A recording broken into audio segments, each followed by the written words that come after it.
Բարև ձեզ, հարգելի հեռուստադիտողներ։ Կուսակցական պետական անվանի գործիչ մեր հայրենակիցը աշխատել է բավականին բարդ ժամանակահատվածում, նրա վերաբերյալ նա գործունեության մասին կարծիքները հակասական են, սակայն դրանով հանդերձ մեր ժողովրդի պատմության մեջ իր հայրենաշեն գործունեության շնորհիվ նա իրավամբ վաստակել է մեր վարպետի Ավետիք Իսահակյանի տված դիպուկ գնահատականը, Գրիգոր Շինարար։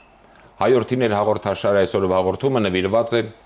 Խորհրդային Հայաստանի ժամանակի ղեկավար Գրիգոր Հարությունյանին։ Մեր հաղորդման հյուրն է Հայաստան Հանրապետության տարածքային կառավարման եւ արտակարգ իրավիճակների նախարարության Հայաստանի ազգային արխիվի տնօրեն պատմական գիտությունների դոկտոր Ամատուն Վիրաբյանը։ Բարի գալուստ, պարոն Վիրաբյան, շնորհակալություն հրավերը ընդունելու համար։ Իսկ այժմ հարգելի հեռուստադիտողներ, դիտենք փոքրիկ ակնարկ նվիրված Գրիգոր Հարությունյանի կյանքի եւ գործունեությանը եւ կշարունակենք մեր հաղորդումը։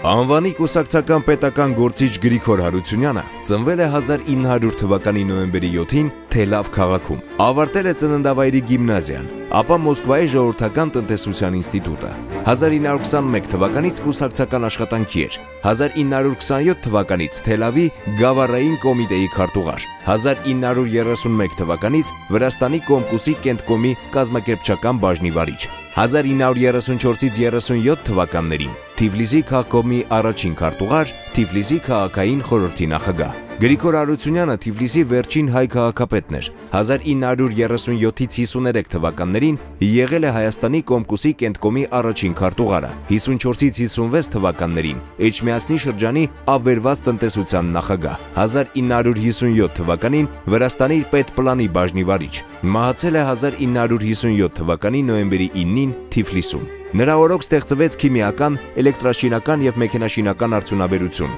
Կառուցվեցին բազմաթիվ ձեռնարկություններ։ Նրա ջանքերի շնորհիվ Ստալինն ընդունել է ամենայն հայոց կաթողիկոս Գևորգ Չորեքչյանին եւ բարելավել հայ եկեղեցու վիճակը։ Նրա օրոք են հիմնվել Դսեղում Հովանես Թումանյանի տուն-թանգարանը, Գիտությունների ակադեմիան, Բյուրականի աստղադիտարանը, Ֆիզիկայի ինստիտուտը, Թաթուլ Ալթունյանի անվան երգի պարի եւ գուսանական համույթները, Հայ ֆիլհարմոնիայի պետական սիմֆոնիկ նվագախումբը, Արտեմի Այվազյանի ջազ համույթը։ Ավետ Ավետիսյանին եւ Հրաչյա Ներսիսյանին շնորհել է ժողովրդական արտիստի կոչում։ Մոսկվայում կազմակերպել է հայ մշակույթի 10-օրյակ, Սասունցի Դավիթ էպոսի 1000-ամյակը, Սայաթ Նովայի ծննդյան 150-ամյակը, հովանավորել է Արամ Խաչատրյանին եւ Մարտիրոս Սարյանին, սկզբնավորել է Ջերմուկի առողջարանային կենտրոնի ձևավորումը։ Կառուցվել են Հայաստանի Հանրապետության նախագահի նստավայրի եւ ազգային ժողովի շենքերը, Մատենադարանը, Հաղթանակի եւ Կիևյան կամուրջները։ Նշանակալից էր ավանդը հայրենական մեծ պատերազմի տարիներին։ Ստալինի մոտ բարձրացրել է Արևմտյան Հայաստանը ԽՍՀՄ-ին եւ Լեռնային Ղարաբաղը Խորհրդային Հայաստանին միացնելու հարցը։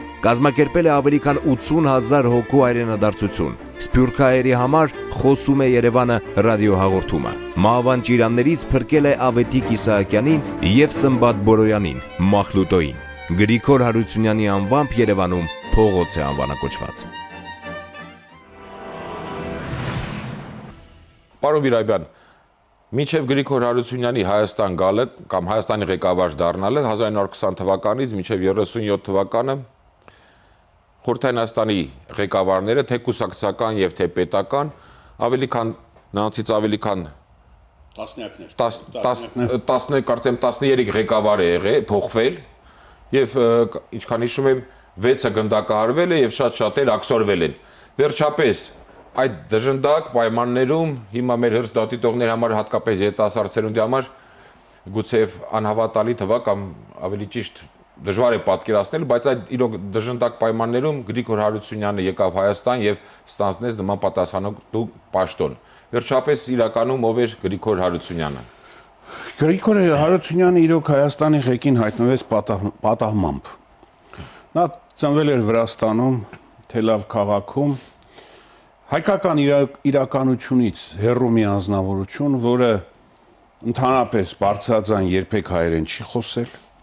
Ինձ պատմել են, որ ուղղակի մեկ անգամ 1941 թվականին, երբ որ Թամանյան դիվիզիան ուղարկում էին, հայկական դիվիզիան Թամանյան հետո դարձավ, ուղարկում էին ռազմաճակատ մի քանի հայերեն բառեր է ասել։ Եվ դա մի քանի բան Սիմակ Սահակյանի շնորհիվ նա արագ յուրացեց թեպետ հայերեն հասկանում էր Սիմակ Սահակյանը նրան հետ պարապում էր հայերին եւ հայերեն հասկանում են, որովհետեւ բնականաբար կոլտնտեսություններ գործարաններ, երբ որ այցելում էր, հայերեն էր լսում եւ հայերեն հասկանում էր, բայց ինքը երբեք միգուցե տանը վիրահայոց բարբարով խոսել է, չենք կարող ասել, բայց բարձրաձայն ամբիոնից նիստերի ժամանակ ոչ մի անգամ հայերեն չի խոսել, միայն ռուսերեն։ Նու կենսագրությունը չեմ ուզում ասել, տվյալ ժամանակաշրջանում թրծված 20-30-ական թվականներին իր հասակակիցների նման գործի չէր, կրթությունը ստանցել էր բնականաբար Մոսկվայում, ժողովրդատնտեսության ինստիտուտ էր ավարտել եւ բավական երիտասարդ տարիքից արդեն պատասխանատու պաշտոններ էր զբաղեցնում եւ հիմնականում Վրաստանում։ Եվ ահա 1937 թվականի մասին ասեցիր, ես ասեմ, որ միջև 1930 միջև Գրիգոր Հարությունյանը եղած Հայաստանի ղեկավարներից եւ Կենտկոմի առաջի քարտուղարներ եւ կառավարության վարչապետները, ժողովրդական կոմիսարների խորհրդի նախագահներ, Կենտգործկոմի նախագահներ, ընդհանրապես մեկը երբեք չի ձերբակալվել, դա Արտաշես Կարինյանն էր, որ եղել է Կենտգործկոմի նախագահ, եւ Աշոտ Հովհաննիսյանը 10 տարի բանտերում է անցկացրել եւ 37-ից միջև 40 թվականի բախտը չի բերել մեծ մասական գնդակահարվել են կամ աքսորվել են։ Հիմնականում գնդակահարվել են։ Եւ ահա Հայաստան 1937 թվական սեպտեմբեր Միկոյանը եկել է Հայաստանում, Ստալինն է ուղարկել Հայաստանի ժողովրդի թշնամիներից մաքրելու գործը կազմակերպելու եւ այնպես եղավ, չէր ծրագրավորված դա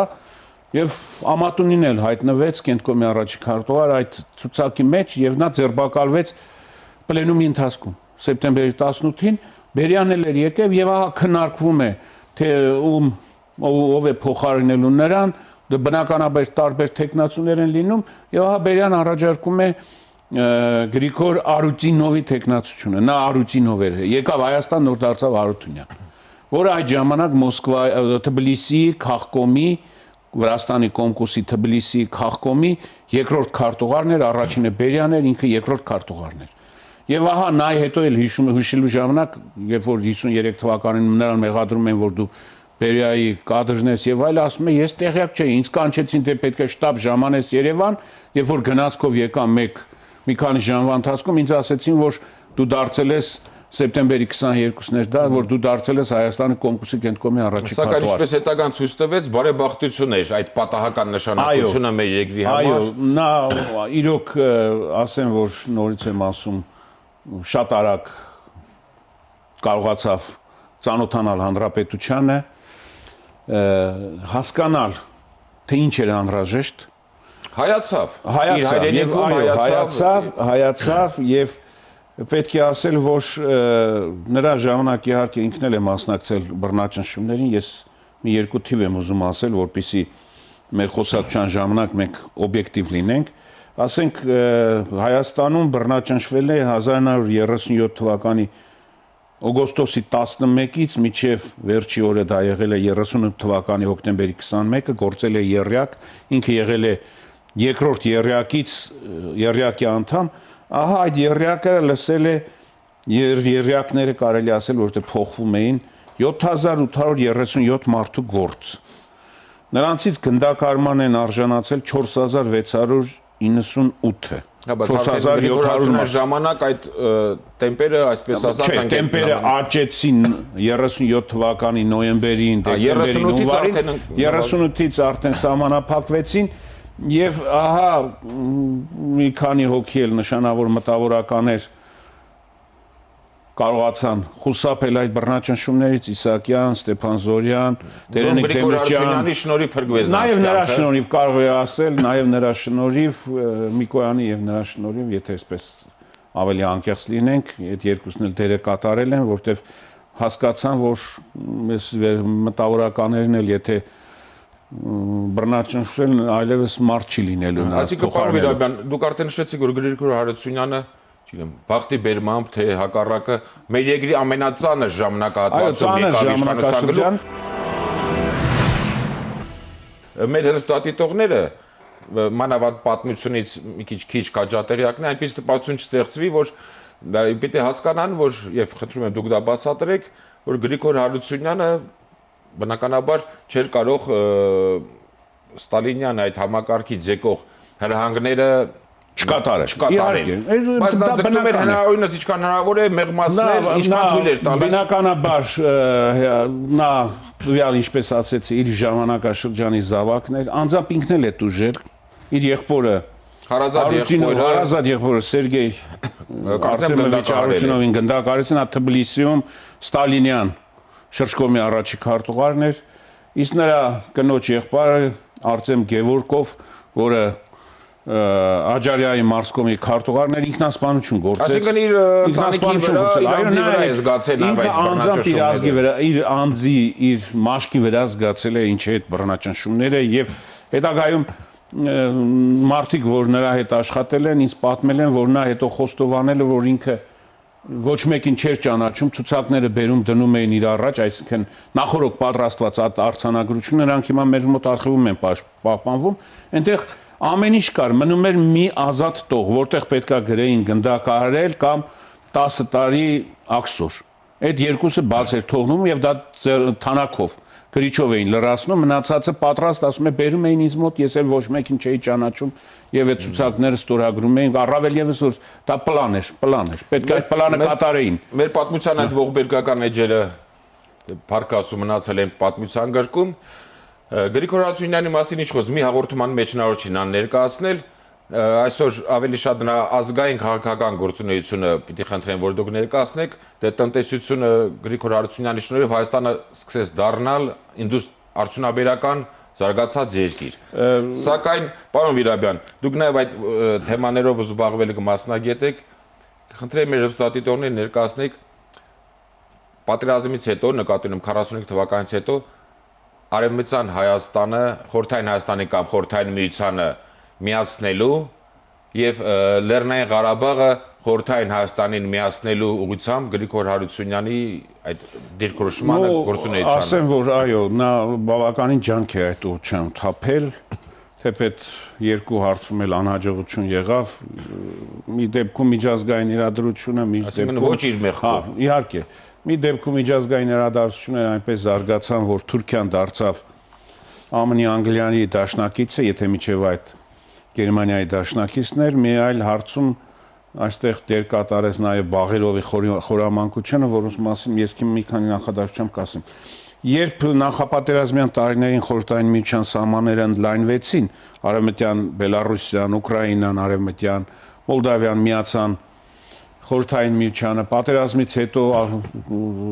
Ճապոնիայի կողմից գրաված Սախալին կղզու կեսը, Կուրիլյան կղզիները, ահա հայկական մտավորականության, նույն Իսահակյանի մասին որ խոսում ենք, ահա սկսեցին մտածել, որ քանի որ Թուրքիան ամբողջ պատերազմի ընթացքում եղել է Գերմանիայի դաշնակիցը, ահա պատերազմից հետո պետք է Թուրքիան պատասխան տա պատերազմի ժամանակ, այո, հույսեր արթնացան եւ առավել եւս արտասահմանում Սփյուռքում հայկական շրջաններում չկար ոչ մի քաղաքական ուժ, չկար այդպիսի որ շահագրգռված չլներ, որ գործեր քայլեր չկատարել եւ ահա Հարությունյանը տեղեկություններ ստանալով այդ մասին նրա համար պատրաստել են անհրաժեշտ տեղեկանքներ, որտեղ ինքը տեղյակ չէր, այդ տեղեկանքները ռուսերեն լեզվով կան, արխիվում պահպանվում են, թե ինչ էր Արևմտյան Հայաստանը, այո, հիմնավորումով, պատմական փաստերով, եւ ահա նա 1945 թվականի ապրիլին արտաքին գործերի ժողկոմ Սահակ Կարապետյանի հետ, որ հետո դարձավ ժողկոմ ապրիլին, այսինքն դեռ հայրենապատերազմը չէր ավարտվել։ Չէր ավարտվել, մեկնում է Մոսկվա։ Սրան նպաստեց նաև այն, որ 1945 թվականի մարտի 25-ին Խորհրդային Միությունը չեղյալ հայտարարեց Թուրքիայի հետ բարեկամության եւ եղբայրության եւ բարեկամության դաշնագիրը եւ ասաց մենք կնքենք նոր դաշնագիր, եթե վերանայվի նեղուսների կարգավիճակը եւ Խորհրդային Միությանը վերադարձվի 1921 թվականին բռնագրաված տարածքները։ Նկատի ունեին Կարսի, Արդահանի մարզերը եւ Սուրմալուն։ Սուրմալուի գավառը։ Եվ այս մասին հավանաբար Հարությունյանը քաջատեղյակ էր, ահա տեղեկանքներ են կազմել, մեկնել են Մոսկվա, հայտնի որ հանդիպել են Մոլոտովի հետ, Միկոյանի հետ, նույն Կարծեմ Ստալինի հետ էլ մի քանի Ստալինի հետ կա Ստալինի բանում այդ ընդունելության տետրերում ես գտել եմ, որ Հարությունյանը եղել է նրա մոտ նույն ապրիլ ամսին, այստեղից կանչեցին հետո Չորեքչյանին, նաև բացի տարածքների խնդրից բարձրացրեցին նաև հայկական եկեղեցու իրավունքների վերականգնման խնդիրը եւ Չորեքչյանը ընդունել է Ստալինը ընդունել է Չորեքչյանին, որը դեռ կաթողիկոս չէր եւ ահա 18 րոպե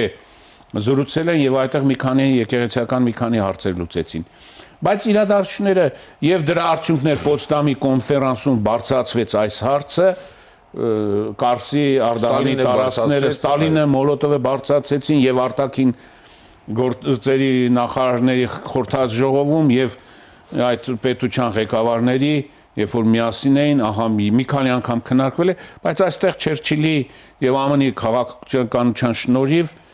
որ նրանք ասեցին որ դա Պոտսդամում քննարկման խնդիր չէ դա խորհրդաթուրքական հարաբերությունների հարց է առանձին պետք է բացատրեն դրանով սառեցրեց այսինքն ամերիկյան հովանավորության շնորհիվ Թուրքիան կարողացավ արագ կողմնորոշվել եւ թեքվել դեպի ԱՄՆ եւ Անգլիան, հասկանալով որ նախկին դաշնակիցների միջև սրվում են փոխհարաբերությունները եւ այն ինչ որ եղել է պատերազմի տարիներին չի լինելու հետո դրանից հետո Ֆուլտոնում Չերչիլի արտասանած ճառը, որը փաստորեն սառը պատերազմի սկիզբը դրեց, այլևս հնարավոր չէ։ Եվ այդ ամենի շարունակություն Գրիգոր Հարությունյանն արդեն Լեռնային Ղարաբաղի հարցը բարձրացրեց։ Տեսա որ Արևմտյան Հայաստանի խնդիրը չի լուծվի 1940 թվականի գարնանը, թեպետ զորքեր կուտակվեցին, սահմանամերձ շրջանում մեծ քանակությամբ զորքեր Թամանյան դիվիզիան նույնպես տեղափոխվեց, պատրաստ էին, սպասում էին այսպես հրամանի, բարձր հրամանատարական կազմ տեղափոխվեց, Ռակասովսկին է եկել մյուսները, բայց չստացվեց։ Եվ ահա նա արդեն աշնանը 45 թվականի աշնանը բարձրացրեց բանը Լեռնային Ղարաբաղի հարցը, որ Լեռնային Ղարաբաղը զուտ հայկական տարածք բնակեցված հայերով, ինչու պետք է առավել եւս որ ընդամենը 3 կիլոմետրանոց մի փոքր շերտ էր բաժանում Հայաստանը Լեռնային Ղարաբաղից եւ նա ինձ պատմել են նրանք ովքեր մասնակցել են այդ իրադարձություններին, որ նա հրավիրեց բյուրոյի անդամներից այսպիսի բան եմ մտածել, բայց միայն ես եմ ստորագրելու, որտեվ ես դեռ չեմ կարող վստահ լինել, որ սա մեր գլխին փորձանք չի դառնալու։ Այսինքն անձնական պատասխանատվությամբ ստորագրել է եւ որ մենք 1988 թվականին այս փաստաթուղթը հայտնաբերեցինք, տեսանք որ ստորագրված է միայն նրա կողմից։ Եվ նա անձամբ տարել է Մոսկվա հանձնել է Ստալինին, բայց Ստալինը հանձնարարեց, որ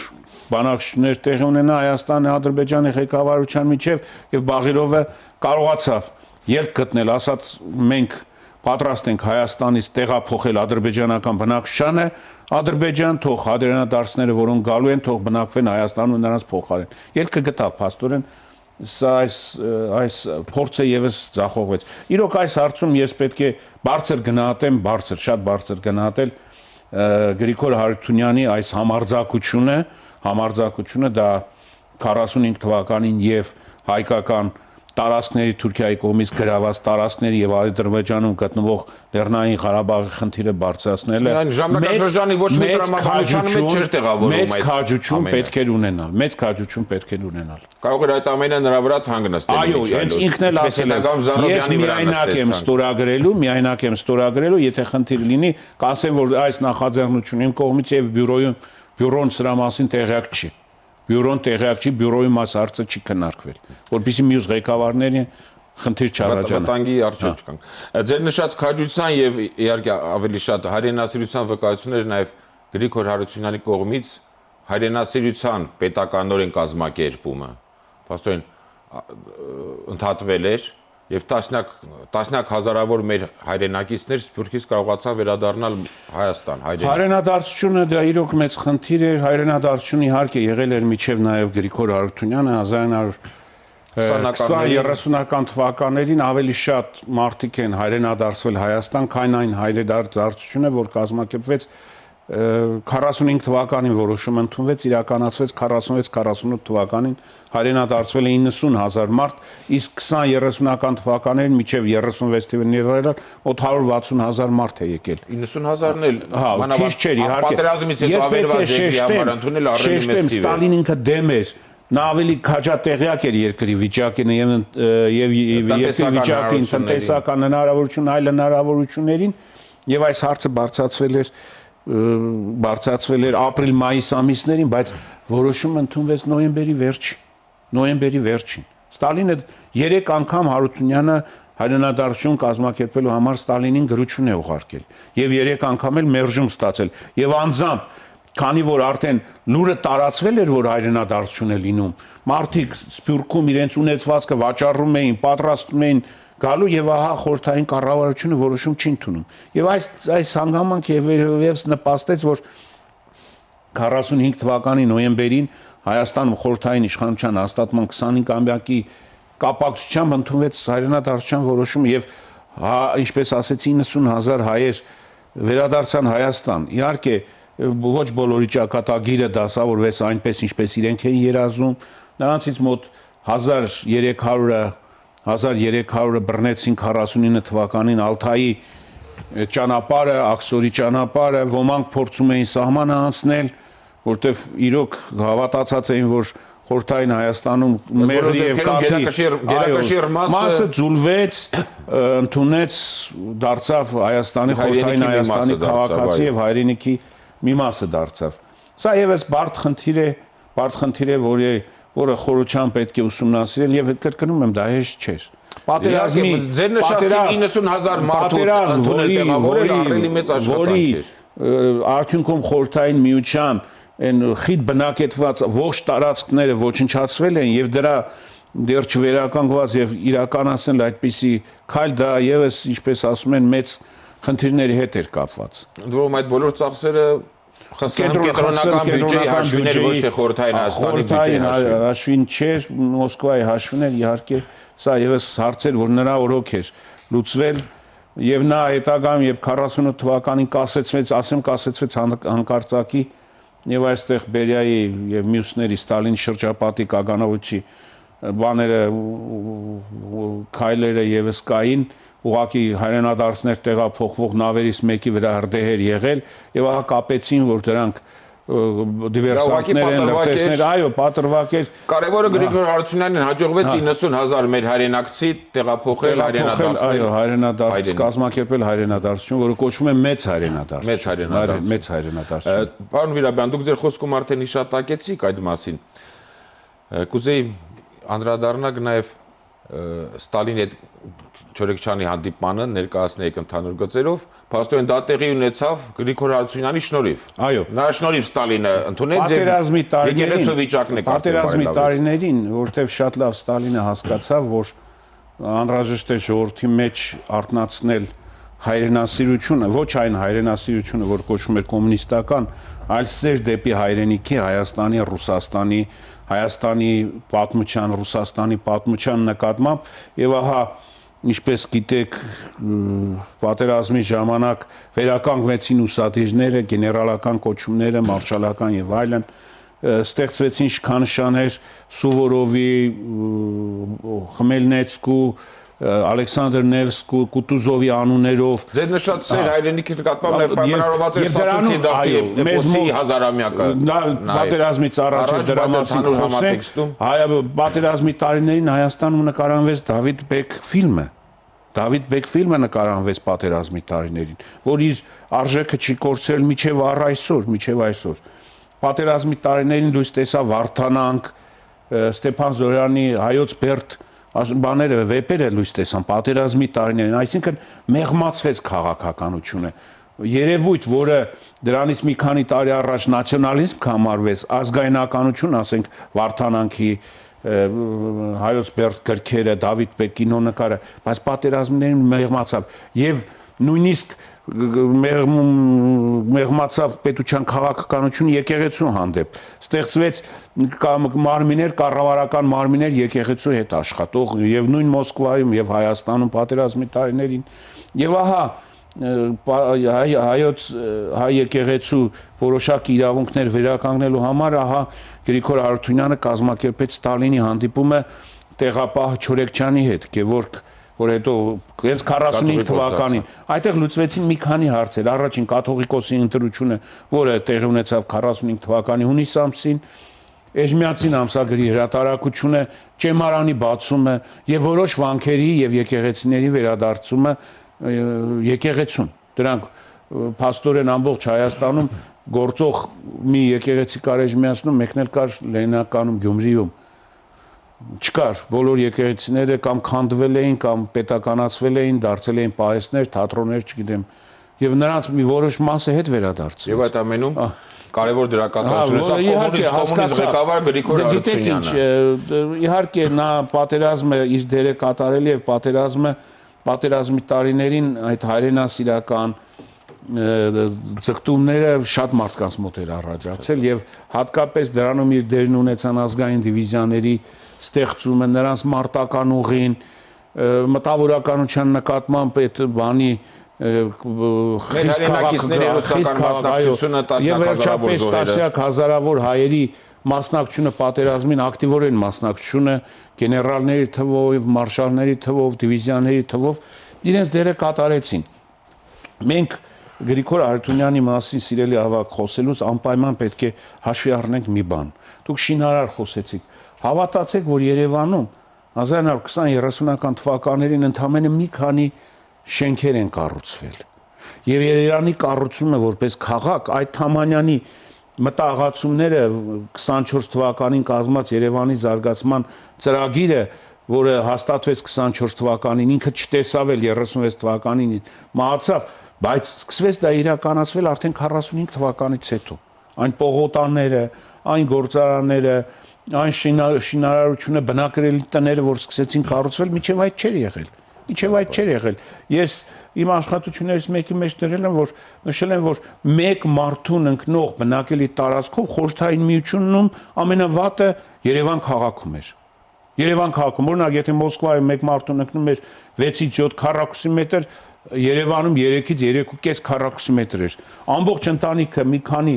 10 անդամանոց ընտանիքը բնակվում էր մի փոքր սենյակում։ Բնակարանի խնդիրը լուծվեց, սկսեց լուծվել պատերազմից հետո։ Բնականաբար սխալներ եղան, այն մտածելակերպը, որ Սևանի ջրերի շնորհիվ մենք էժան էլեկտրաէներգիա կունենանք եւ սկսեց Սևանի իջեցումը, որ հետո հսկայական ջանքեր հնարավոր եղավ մեծ քիմիայի զարգացումը պետք չէր փոքր հանրապետությունում այդքան քիմիական արտոնաբերություն ստեղծել, բայց Հարությունյանի ժամանակ հիմք դրվեց տնտեսության մի ճյուղի, որ հետագայում մեծ զարգացում ապրել։ Դա բարձր տեխնոլոգիաների, էլեկտրոնային տեխնոլոգիաների եւ առաջինը Հայաստանում սկսեցին այդպիսի գործարանների հիմնումը։ Առաջինը Հայաստանում սկսվեց արտադրվել այն ինչ կապված էր բարձր տեխնոլոգիաների հետ։ Պարոն Վիրաբյան, կրկին մեկ անգամ թույլ տվեք շնորհակալություն հայտնել մեր հաղորդմանը մասնակցելու համար։ Հարգելի հեռուստադիտողներ, հաղորդումը կցանկանայի ավարտել Արամ Խաչատրյանի մեր անվանի կոմպոզիտորի խոսքերով,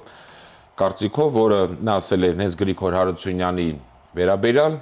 Արամ Խաչատրյանն ասել է. Գրիգոր Հարությունյանի կյանքում հսկայական դեր է խաղացել։ Առաջին մարդն էր, ով ինձ կապեց Հայաստանին։ Ստիպեց մտածել եւ հպարտանալ, որ ես հայ եմ։ Նրա շնորհիվ ես սկսեցի մտածել, որ հայկականն է այն գլխավորը, որը պետք է արտացոլվի իմ ստեղծագործության մեջ։ Մարդ, ով ինձ կապեց հողին։ Հարգելի հեռուստադիտողներ, այսօրվա հաղորդումը նվիրված էր Գրիգոր Հարությունյանին, առայժմ այսքանը, ճանաչենք հայորդիներին։